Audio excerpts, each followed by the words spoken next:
Thank you, dear Honorable Judge, for giving me the opportunity to say something about. Every people are getting nervous.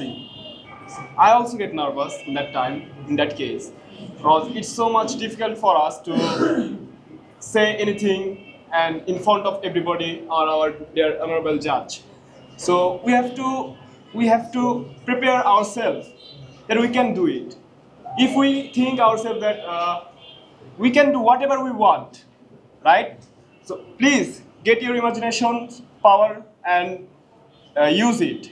Just use it. Imagination is the most powerful things in this world, and it's most powerful things in every people's.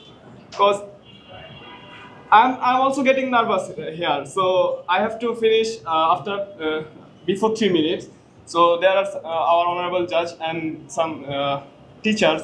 So by standing here and talk myself is so difficult to me because I'm level 1 student and I have not any experience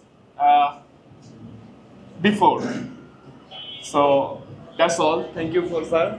And one thing that everyone should prepare yourself and tell whatever you want, right?